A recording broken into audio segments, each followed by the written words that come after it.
Hello, ladies and gentlemen. It's a chess show on Pod TV. My name is Sasha Star, and today our guests are two international masters, professors, Ken Regan. Welcome to the show. Thank you very much for having me on again. Summer finally. Great, yes. And Dan Fleetwood, welcome to the show, Dan. Hi, Sasha. Hi, Ken. Great to see you as always. Ken, I have a question to you. What's happened with the ratings when they are playing in Norway Chess one classical game, and if it's draw, they're playing then Armageddon game? How does it affect ratings? Only the classical games matter for the FIDE standard rating. And Carlsen has lost a bunch of rating points. He's went down halfway to 2,800. Someone joked that this might make 2,700 chess elite again. Move the website. And the Armageddon games, I'm not sure how they are classified. Usually time controls faster than 10 minutes for the game are classified as blitz. But so is Armageddon essentially it's a blitz rating? No, not sure. It's blitz for white with 7 minutes, but it's rapid for black with 10 minutes. So then the same game can participate in both ratings. Yeah, the other way around. Sorry, it's 7 minutes for white. So they should adjust control to 6.5 to 9.5. Yeah. So both ratings would be blitz ratings. Mm-hmm. So there I'm not sure. Okay, Ken, there are a lot of interesting games being played, including Carlsen games. Yeah. Carlsen has been the big opinion. What's happened in Carlsen? He's rusty. He's lost motivation. Or his opponents became much stronger. What's the story? That's a good question. I only know what my scientific numbers say, and the scientific numbers say that Carlsen not playing well, at least in the first 3 games. He played much better yesterday. Yes. Okay, let's look at some of the games. Let's take a look. So let's start at the beginning with Firouzja. Except as an appetizer, though, I do wish to show one Armageddon accident. Mm-hmm. So I have that here. This is only 17 move game. In fact, I left the key point of the game showing. So this is Armageddon. Yeah, white gets the 10 minutes, black gets the 7 minutes, as you can see. And so normal enterprising English line. Okay, we're not going to repeat moves. This is queried by the engine because now black definitely has control over the light squares, but white is going to play some tactics. So at least white did not lose control of d3, but this structure is better for black because white is a backward d pawn. However, I guess Keimer figured that he could just try to build this position up. So, he played normal moves for white. And now, the action is all on the C file. So it's very natural for white to double rooks on the C file, because not only will that make a target out of C5, but if black supports it by B6, then white in some positions has latent pins along the file with B4.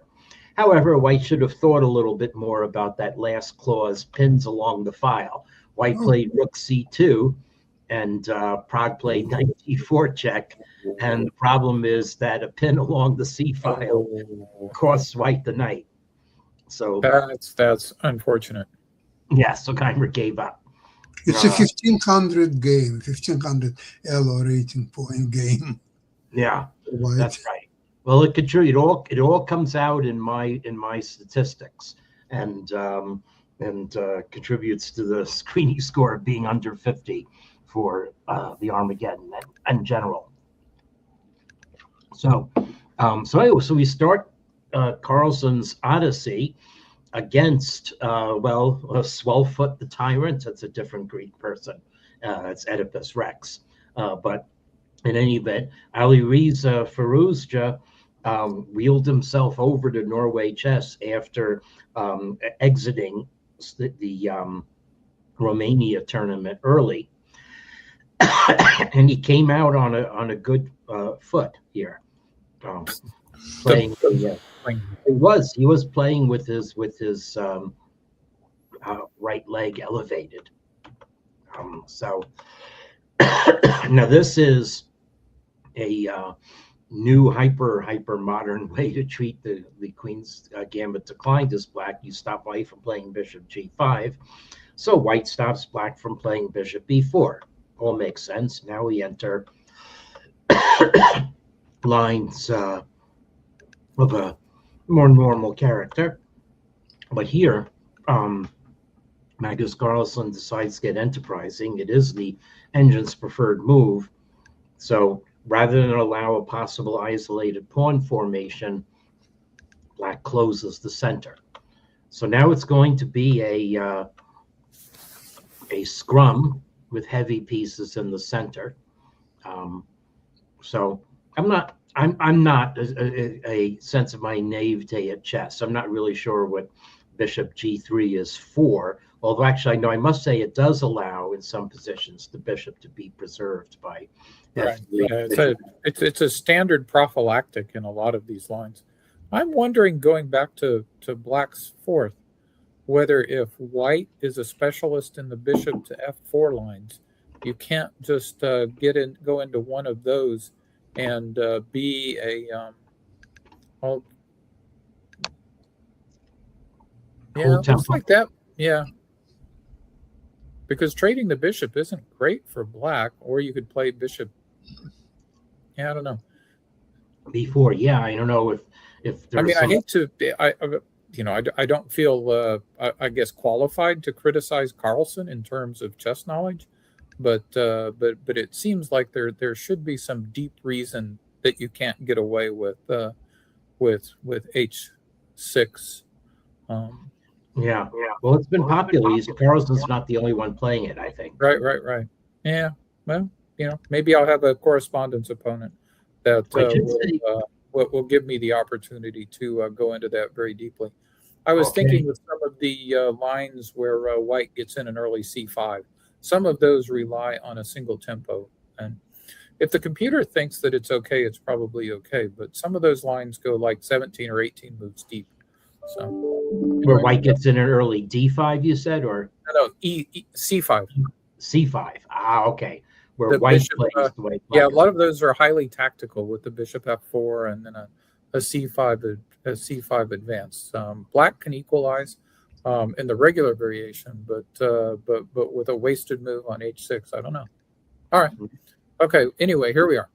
Yep. So so white actually was preparing f4 to support the center, support the knight on e5, and now the bishop finds new use along the e1 to a5 diagonal, where it influences black's counterplay with b4. I mean, white is keeping up a normal opening edge. Okay, now we relocate, take advantage of black's bishop being away, and Carlsen decides to capture on c3 and just play with the fact that black actually can access the queen side more easily than white can, because black's bishop is controlling b1 and black has a passed a pawn, and white's majority e3 right now is restrained. So this makes positional sense for black.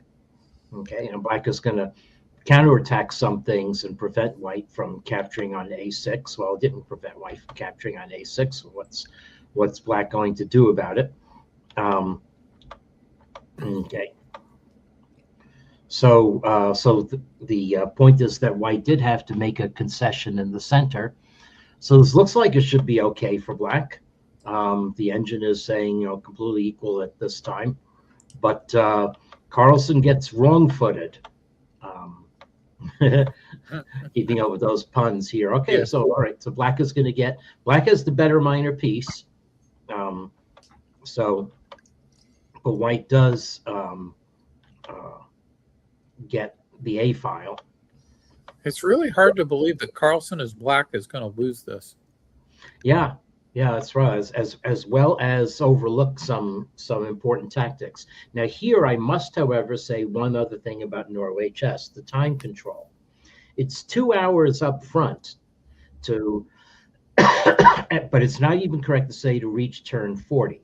What happens at turn 40 is not a lump sum of new time, but just the introduction of an increment, and the increment is only 10 seconds. So to reach turn 60, that extra 10 seconds gives you only 3 1/3 extra minutes. So in my time control scheme, this is game 123 1/3 minutes, which is not much difference from game 120, which is the fastest fully licensed time control before this year anyway.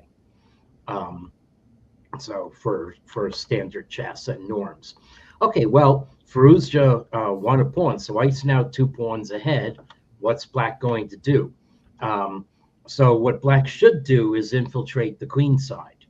Okay, bring the queen to b2, and eventually get counterplay against, with the passed c pawn. I thought Black was going to take White's c pawn earlier in the game. This is a mistake, but the mistake has a mistake built on top of it. So, so what Carlsen missed, and this is going to miss in a different iteration as well, is that Black has a resource in this position after rook a7, and that's to play knight d1. Ooh. It looked like Black was losing. Wow. It's checkmate on e1, and so Black is actually okay in this position. Oh, that's easy to miss, but that's very clever. Yes, as I said, the time pressure was so given. So it seemed like that was Black's intent, but then Black followed through with king g8, but now Black is a tempo down and just lost because e4 happens, and this just is resigned in 4 moves later. So uncharacteristic miss by Carlsen, as a time control playing a role here as well. Very steady play by Firouzja. He did, after all, just pocket pawns. So now the game against Keymer featured more misadventures in the time control, and I may have to research more carefully what the effect of the time control is. So again, we have enterprising play right away. Okay, one of these English openings where Black exchanges early on c3. You might know more about these than I know, Dan. I know this more from the Black side, and on the Black side, it's frequently better to capture with the B pawn than the D pawn. But from the White side, I like having the extra room for the development. So. Yeah, that's true. You're right. If you're playing this as a Black side of Sicilian, then you do want to keep the pawn mass as a defensive mass. Whereas here, White's bishops are attacking things, but the nature of the position is closed. So it's not at all clear that White can open it up. And Keymer plays very simply. And here both players are moving quickly at the beginning. The next game, that's going to be a major comment about the time usage. But here, so Carlsen redeploys the knight to stop any further moves by the pawn. One of the themes here is whether White can bust open the queen side. And you'll play b4, and after taking capture with the b pawn, and play b4 again and drive Black back. I have to say that any opening where it takes 3 moves to get a white knight to a3 is suspect. Yeah. Certainly agreed there.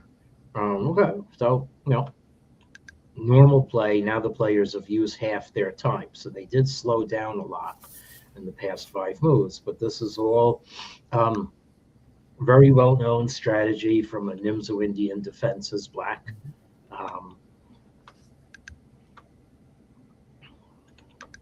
And I like this position as Black a lot. Yeah, at one point early when I was viewing this game live, I thought that I liked White because White had more potential breaks than Black does. Black doesn't really have any pawn breaks, but White hasn't been able to support getting f4 in or getting b4 in.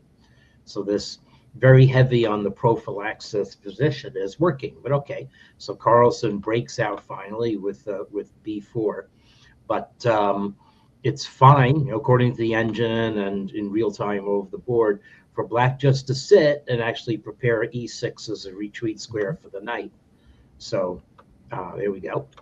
All right, white moves ahead, but now black restraint is focused on the e4 square.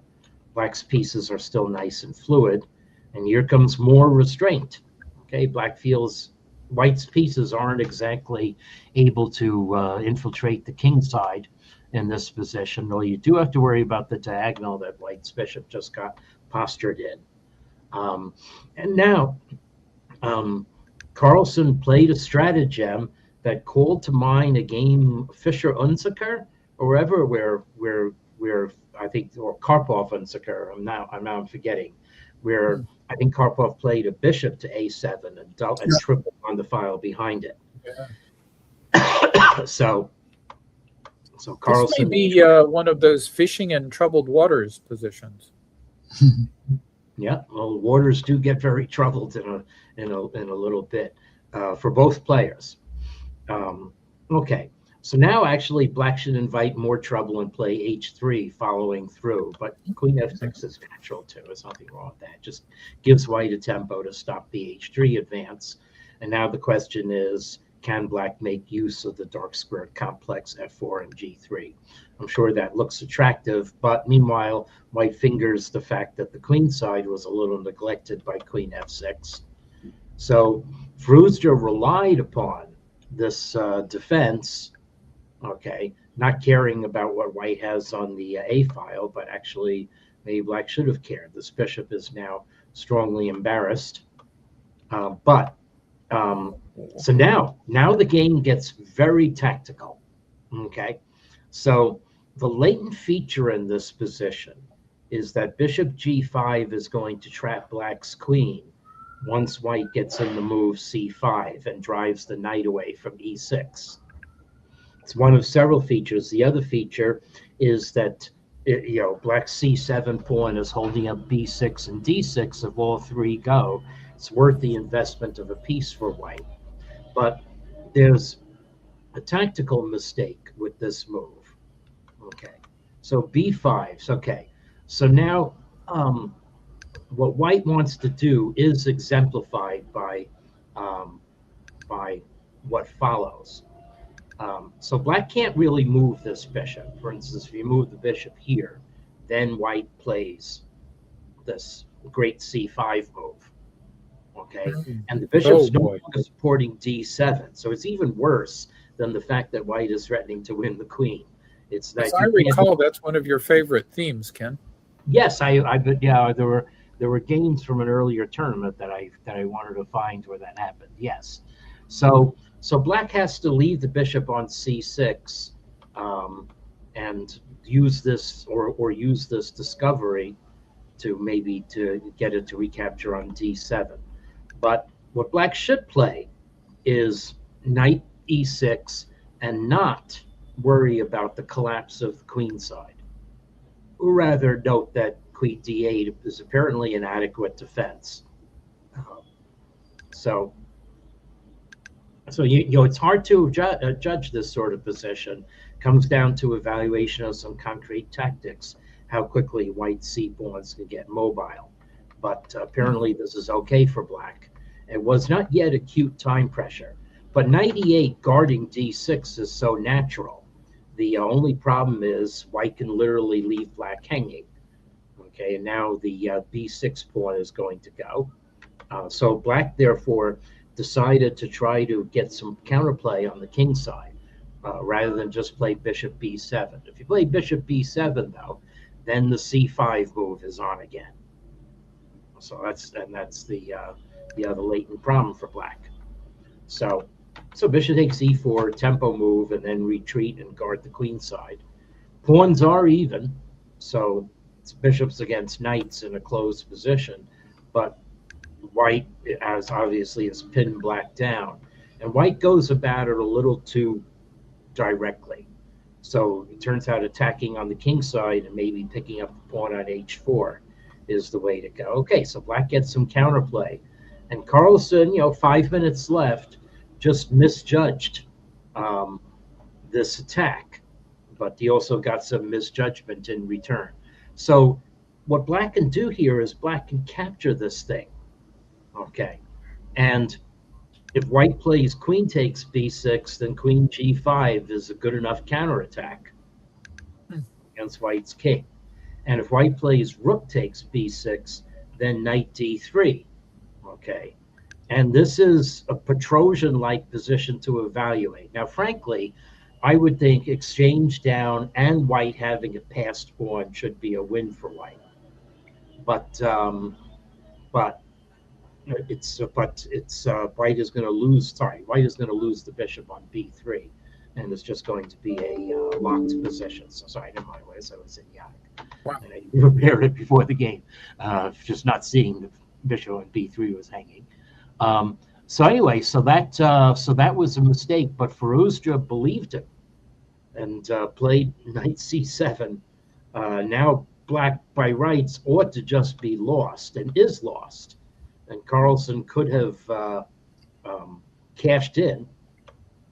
Okay, so a little bit of maneuvering here, and now I don't know, you're in time pressure, and you have actually it's time pressure after with the increment. So black's down to 30 seconds, in fact. So maybe you don't expect that there's mate in this position, but there is. So rook a8 check. King g7, capture the knight. Doesn't matter which way black captures. And queen h5. This is mate. Mate on the board coming. But Carlsen, normally any fast chess player would see this sort of thing in an instant. But Firouzja didn't see it either. So Carlsen went queen g4 to try to simplify the game. And I'm not necessarily going to play through the rest of the game. Carlsen still has an advantage, but there's not really anything to undertake. Yeah. So I'll just quickly play. It's a very blocked position, and the player is shadow boxed for some time. White infiltrated, but there's really no breakthrough in this position. So there are no red, yellow, no time when white had an opportunity to do anything. So eventually they agreed to draw and went to Armageddon. Yeah. White bishop is absolutely hopeless. Was on c2, now on e2. It's absolutely hopeless piece. But this pawn at least keeps black's knight from infiltrating. That's right. Yeah. F4 is not such a great place for black's knight, and black can't even really maneuver it there easily anyway. So, and the knight has to do its duty on b6. So, okay, Carlsen did win the Armageddon, so it was okay with, half a point, so to speak, out of 2. But then came this really hard to understand, absolute time pressure, brouhaha against Praggnanandhaa. But why time pressure? Well, Carlsen plays the Sicilian. That's nice and enterprising. But, so we play the h6 move. We've used 15 minutes deciding to play h6. This must be the Harry variation. The Harry? The Harry variation. Okay. I don't know. Harry the H-pawn. So if you play h5, it will be double Harry variation, double right? Harry. Yeah. Well, if you get it to h6, then it's really, well, never mind. You can ask what would Miguel do, and Miguel Najdorf would just play e5. And say, thank you for weakening your pawn on h4. Right. But okay. So Carlsen apparently said he was psyched out by bishop c4. He was not expecting Pragg to shift over to Fischer's way of playing with the extra h moves in. If I was black, I would feel like that I was in real trouble here too. Which is why black should have played e5. Yes. So Carlsen played e6. Okay, that move he made relatively quickly. But this move, he used half an hour on knight c6, like figuring I'd rather play knight d7, but I'm going to get chopped on e6, and the weakness of these two squares, g6 and h5, are probably going to make things worse for me. So yeah, Queen C7 looks more sensible, but anyway. Yeah. So anyway, so Carlsen now at least started making some moves in reasonable time, but he's burned almost half his time on the first 10 moves. And now Carlsen decides to play the double Harry variation. So you're at least admitting you lost the tempo. So F3, okay. So actually Carlsen does not get a bad position. And now, I mean, this looks like it could have come out of a standard Sozin or a Velimirovich attack. That's right. Yeah, I know, very much a Velimirovich attack. So it turns out, I mean, rook takes c3 is bound to happen. White's best prophylactic is to play king g1 for reasons that are clear. But Pragg, being of the younger generation, doesn't think how bad it is to allow rook takes c3. And maybe the engines are of the younger generation too, because Pragg actually gets quite a nice position. But anyway, queen a5, and now White has to spend a tempo. And there's a difference of opinion as to which pawn Carlsen should have taken. Queen takes c3, I think maybe more in keeping with the spirit of things, but Carlsen took on queen takes a3, leaving the c pawn stubbled. And so now Pragg starts attacking in the center, and Black should keep more student body on the queen side with knight c6. Instead, knight g4 is a little bit too automatic, and maybe Carlsen didn't see or underestimated the e5 move, because now the knights are definitely off to one side, and White is ready to come in on the d file. So, okay, knight f8 guards d7. And then this was not cracking the whip as much as White could have done by playing rook g1, I guess, is the better move. Okay, so now, but Pragg still has the advantage. And Carlsen decides to capture pawn, and here we go. We are definitely bearing down on Black's king, and now knight takes b7. Not really a mistake, I'd say. White's still preserving the advantage, but it's around here that Pragg begins to overestimate his position. So rook d8, all right, that's fine, pinning down. Black, however, had a tactic here, and one wonders if Carlsen saw it or not. Could have taken on c2 with the bishop and played knight e3 check. Well, anyway, okay, bishop c6, natural move. Capture that instead. And now Pragg goes a little bit, hunting for things here. Okay, so now Carlsen played a move that made me think the Carlsen is back. Okay, g5, great move. Okay, first of all, if rook takes g5, then Black corners this rook, as White's not attacking the bishop anymore, and it's going to win the knight on b7.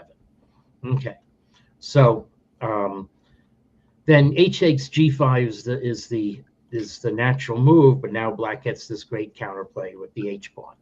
Okay, however, Pragg continued his plan of trying to win something on the back rank. But g4. So this should now again be simply winning for Carlsen. Now, it turns out actually that the right way to play with queen c8 was to play the king back to f8, because then on knight c6 you could just guard this way. Oops, or maybe you can't. Sorry. Oh, I am wrong. So no, it is the other way. Okay. Wow. Okay, and I thought I looked at this before when the game was being played. So I'm sorry. It's here. I'll say here, bishop c6. Okay, I'm sorry. Here, bishop c6 was the move. Okay. But Carlsen miscalculated this, but time pressure, last minute. Okay, so now it's a double exchange sacrifice. What's happening in this position? Hair trigger tactics. Black is going to try to queen a pawn, but we have to do it correctly. So knight f4 is correctly. G3 is not correctly. Now Pragg could win the game by doing rooks belong behind passed pawns, rook g8, but instead c6, a miscalculation allowing black to equalize, but only if you play g2 first. Instead, king g7. Now Pragg is going to queen with check.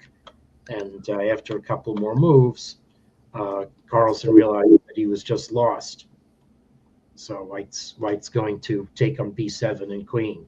So sudden collapse when Carlsen had a chance to win the game with the right order of moves, but time pressure. So I have one more game to show, and that's his game against Gukash. I guess I'll just show this very quickly. This is where Carlsen recovered, but there was a slip up early on here. In fact, I'll really just emphasize the slip up early on. Okay, so again, this is all very well known. And then Carlsen confessed, though, that he just didn't see knight b5. Like forgetting book or whatever. Maybe this is a relatively new variation, Dan. I don't know. I don't know. This line with queen d6 is unfamiliar to me. Yeah, maybe queen d6 is the oddball move. It's not among the engine stop suggestions. h6 right away seems more natural. But anyway, so Carlsen confessed that he just didn't see this move. Okay, black bishop takes b2 check is liked better by the engine, but there's nothing really wrong with what Carlsen played. This is a fine position for black, pawn weakness, but open lines, and white has some problems with the king that are going to come out. So, and Carlsen now just plays the game very nicely the rest of the way. This is peak Carlsen, ganging up in the center. Pragg doesn't defend correctly and wins this game very smoothly without any adventures. Okay, just take the opportunities that white gives you, and now you can see that white is collapsing, and so white gives up in a few more moves. So very nice game by Carlsen. We'll see what happens from tomorrow onward. Yeah, very interesting continuation of the tournament. Thank you so much for today's program, and looking forward to see you next week. Same place, same time. Bye-bye, everybody. Have a great weekend. Bye-bye. Good seeing you, Dan. Bye, everyone. Take care. Okay. Bye-bye.